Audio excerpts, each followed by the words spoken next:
So the next part of our trip after Rome was to go to Florence.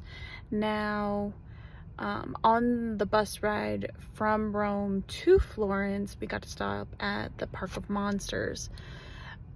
I was really excited about the Park of Monsters. It's what drew me. The pictures of the Park of Monsters in the pamphlet thingy about it is what drew me to that trip. And because I just think that that's so freaking cool. And then I found other things while I was looking through it that I was like, oh yeah, I want to do that, do a train ride. Oh yeah, I want to go visit this. So but the pictures of the Park of Monsters is what piqued my interest. So I took a lot of pictures. We only stopped there for like an hour and a half. So I was a little bit disappointed by the amount of time that we stayed there before we had to get back on the bus to get to Florence. But I ran around that whole park and made sure that I at least saw everything, and I took pictures of pretty much everything I could get my eyes on, so that even if I didn't get to really look at it and appreciate it the way I wanted to, I could still have the pictures to look at later. But I could have spent another hour or so there just wandering around and really taking my time, because if you don't know what the Park of Monsters is, you should look it up. That's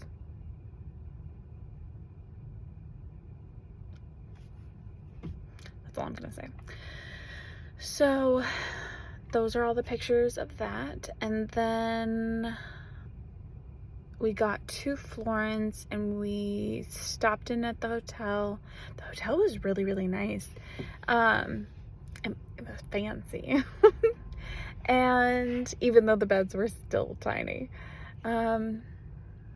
So yeah, we got there and then we did a walking tour like an hour or so after we got there in that afternoon.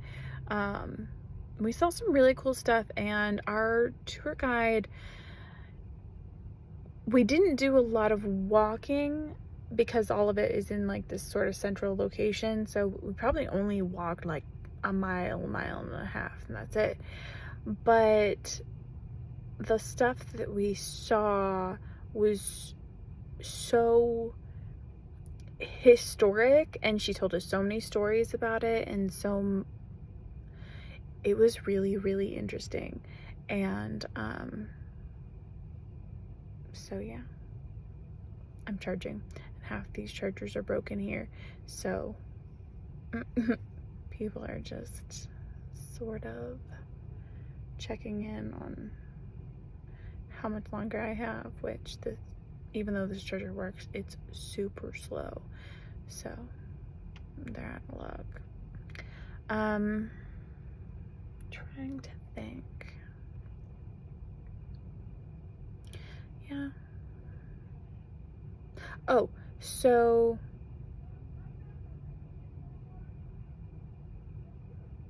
Florence is like most historically linked with the Medici family. There have been shows about the Medicis.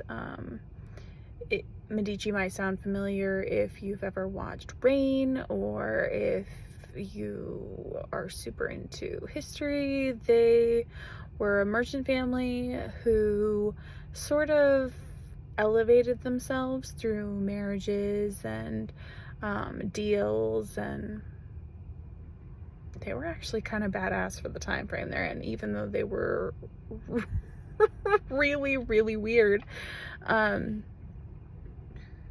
But yeah, so we learned all about them and saw the different places that they lived and the church and things that they paid for, because they were like the main family in Florence. And their influence is really what made that area like one of the places to be. I'm trying to think of somebody I could compare it to. I almost want to say it's like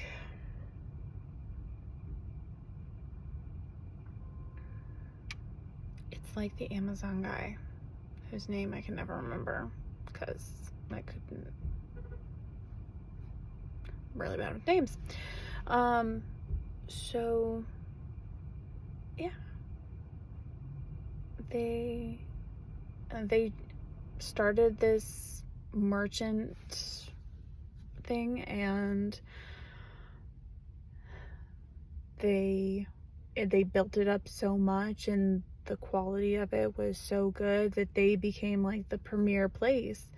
And because it became the premier place, people flocked there for jobs and for prosperity and to be a part of this and try to do the same thing that they did, but nobody was as successful with it as them, like the Amazon stuff. So I mean, people deliver stuff now, and Amazon really changed the game with ordering stuff online in a way that nobody else has really been able to master, and DGs are very similar in that regard.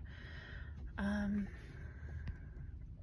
trying to keep these videos short so I can actually catch up, but I can't think of anything else, so yeah. I'm gonna add the pictures and then I'll do another video.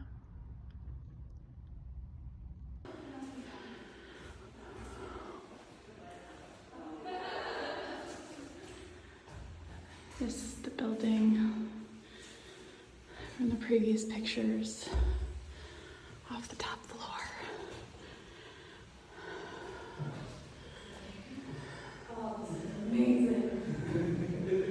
It's very weird just standing here because the floor is tilted, but it's so cool.